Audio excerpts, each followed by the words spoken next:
Hello guys, it's me, Shifa again, and I'm today going to talk about a few lenses that I've got and which one of them will give you good picture quality and which one of them are you supposed to get a hand on. Talk about lenses, I'm going to talk about cameras. The two main type of camera bodies you come across are a full frame or a crop sensor camera. The other two main types are a DSLR or a mirrorless camera.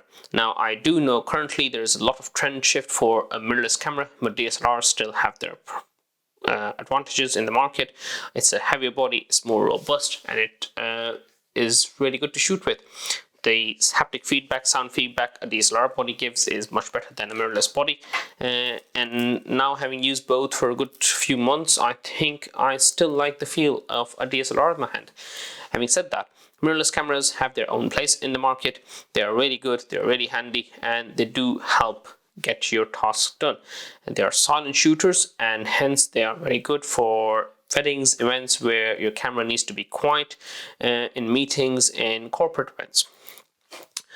Difference between the two, I think the full frame cameras ends up being more for professionals, the crop sensor cameras more for beginners.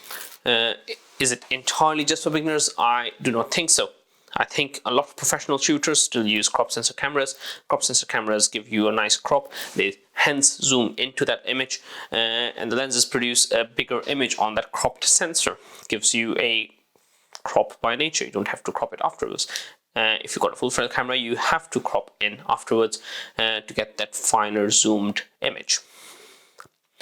Having said that, a full frame camera is less forgiving, so a crop sensor camera will probably forgive a few of your mistakes. A full frame camera doesn't do so. Full frame cameras do come at a bigger price point, and so does all the gear that belongs to a full frame camera. Crop sensor camera, the lenses are cheaper to buy, but at the same time a bit restricted. You cannot use crop sensor lenses on a full frame body. You can though use full frame lenses on a crop sensor body. So having said that, if you buy a full frame lens, you're making a lifelong investment. You probably don't have to switch to a crop sensor lens, but there are a few crop sensor lenses which are really good. I would really recommend that you have in your camera bag. Now, before I go into my lens details, I'd probably like to talk about what cameras I've had in the past. I started off with the D5600. The thing I liked most about the D5600 was the flip screen. I was not a very good selfie shooter, and I wanted that flip screen to be there so I know the image perspective, what the frame looks like, and if I am still in the image or not.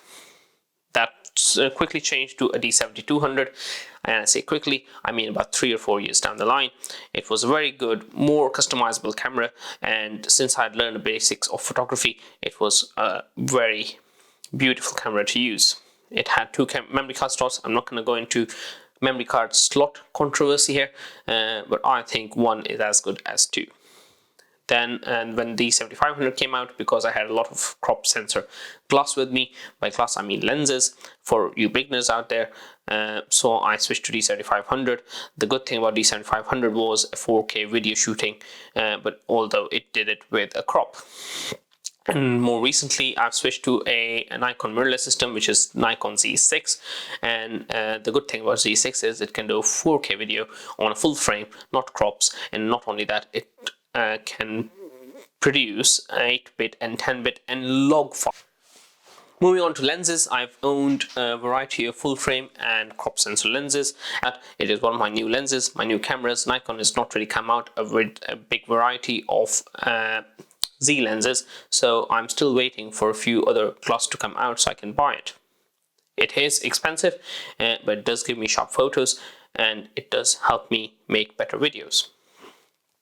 Now, going back to my crop sensor days, the first lens I ever had with my camera was a kit lens, which came with 18-55, the usual f4.5 to f5.6, and when I started off, I wasn't getting really great images. Those are the days when I didn't really know that getting good images is not just about having a DSLR camera. It's also about how you use post-production images, how you use your lens, what kind of lens you have, what kind of camera glass do you own. And when I came to realize it's not just about the camera body, but also the lens, I went for my first zoom lens, which I really liked. And this zoom lens is a must-have in anyone who owns a crop sensor body, especially a Nikon crop sensor body. It is one of Nikon's premier crop sensor lenses. It's a Nikon 16 to 80mm f2.8 lens. It is a robust lens. It's one of the classical gold ring lens. As you can see, it's got a gold ring around it, and these were Nikon's premier lenses where it produced a very sharp image. Now for the crop sensor body, it is a very good lens. As you see, it does pop out a bit, but it's not very massive, it's not very heavy, and it gives you very nice stabilization. It has got vibration reduction, it has got active mode for sports photography, and the images which come out of this lens are very good quality. So highly recommend having this lens for any crop sensor body, and the price point where it usually sits at is about £600.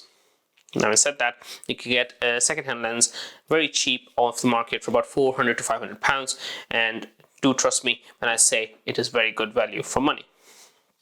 That was my first ever switch to a professional grade, I would say, crop sensor lens. The other lens I used quite often was a lens which came with the whole camera bundle. I bought my first camera off a website called dslr Hut, and it's a very good website. It's one of the grey markets which gives you cameras at a cheaper price. Basically what they do is they get camera in some country, let's say Singapore or Thailand, and they get the kits out of the box and pack them separately, sell them separately, and maybe end up making some money.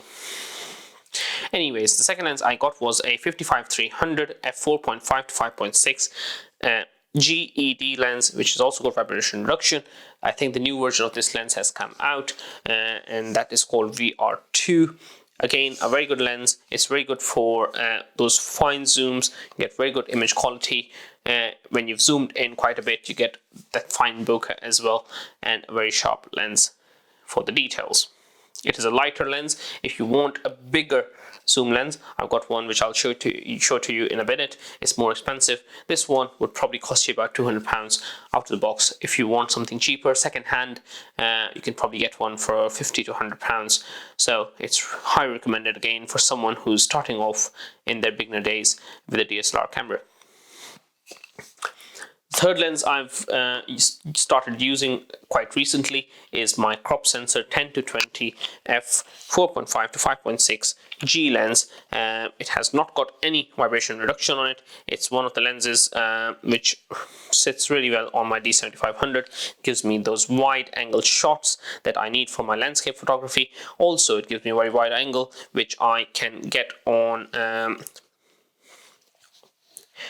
It gives me very wide angle shots which I need for my landscape photography.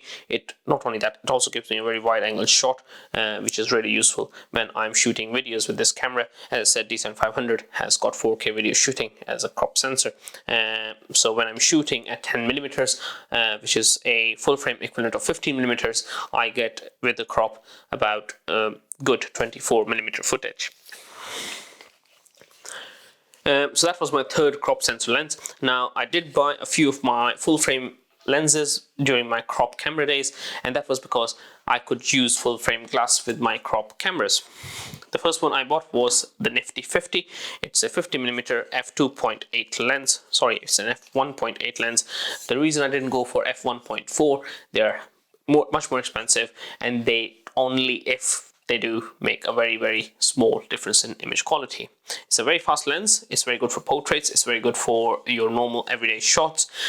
You do have to realize if you get a 50mm on a crop sensor, it's probably going to give you about 75mm focal length for a crop sensor body, which you have to keep in mind when you're shooting with this lens.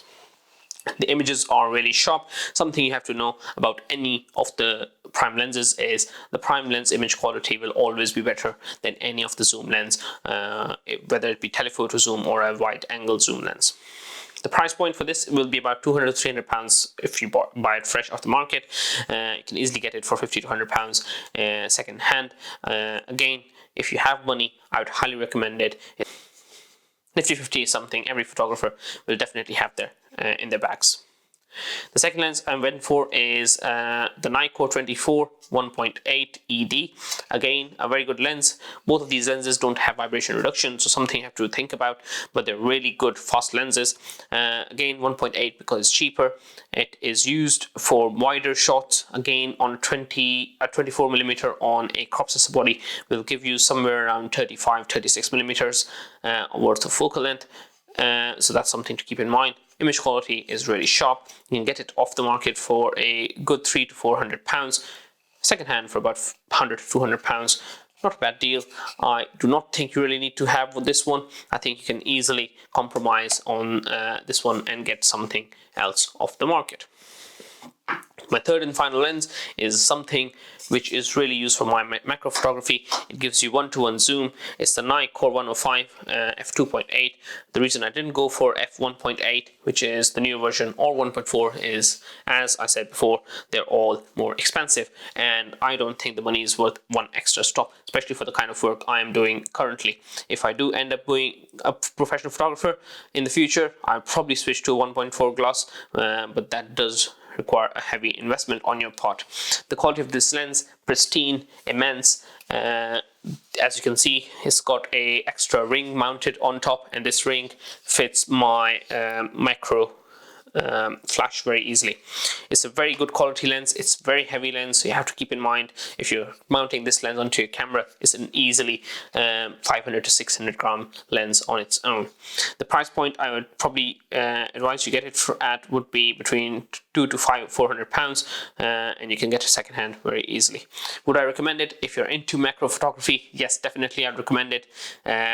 Something to keep in mind, it is a VR lens. I think the second version is VR2. Don't get the VR versions, or if you're going to use VR versions, you have to use manual focus. If you use autofocus with VR, it does make a very horrible noise that can ruin your videos. Or the simple solution that is, don't use the on-camera mic. Use off-camera mic. The one I'm using is the Rode wireless off-camera chargeable microphone. It doesn't have any wires. It attaches to the receiver, attaches to my camera. The transmitter stays here, and there's a very good sound quality transmission, as you can tell.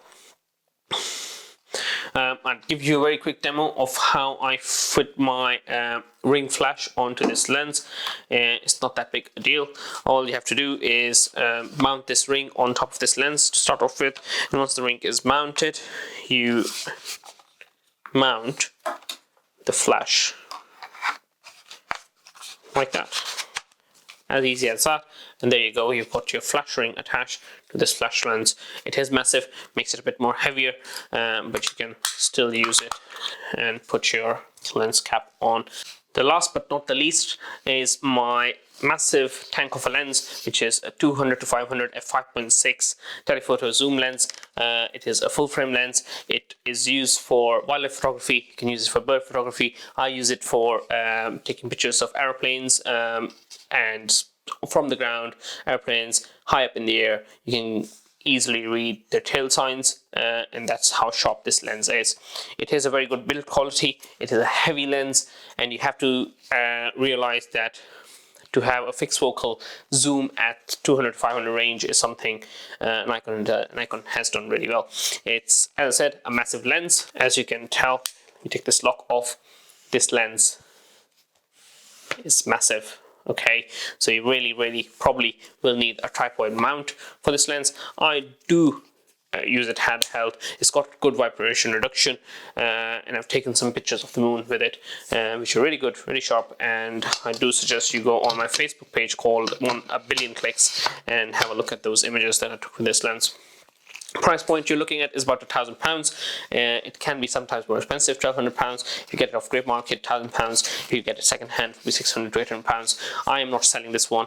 I think it goes very well with my new camera body. Would I recommend this lens? Definitely yes, if you've got the money. But if you don't, if you cannot afford it, I think a crop sensor, 55 to 300, can do an equally good job. So this is it from me.